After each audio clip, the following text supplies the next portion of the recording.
అందరికీ నమస్కారం. ఈ వీడియోలో వరి పంటలో వచ్చే అగ్గి తెగులు గురించి తెలుసుకుందాము. అగ్గి తెగులు లక్షణాలు: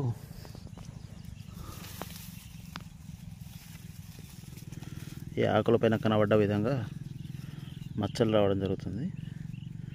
ఈ మచ్చలు నెమ్మదిగా సైజు పెరుగుతూ పోతూ ఉంటాయి. మీరు ఇక్కడ గమనించినట్లయితే ఆల్మోస్ట్ 90% లీవ్స్ పైన ఈ స్పాట్స్ ఉండడం జరిగింది.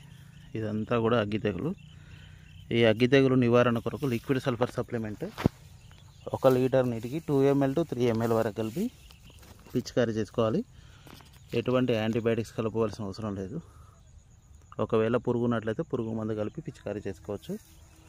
ఒకవేళ దీంతో పాటుగా దోమపోటు కూడా ఉన్నట్లయితే NP కిట్ వాడుకోండి. అది దోమపోటుకి మరియు అగ్గి తెగుళ్ళకి, టుంగురో వైరస్కి, పొడ తెగుళ్ళకి కూడా బ్రహ్మాండంగా పనిచేస్తుంది. డిస్క్రిప్షన్లో నా మొబైల్ నెంబర్ ఉంటుంది. కావాల్సిన వారు సంప్రదించగలరు. Thank you all.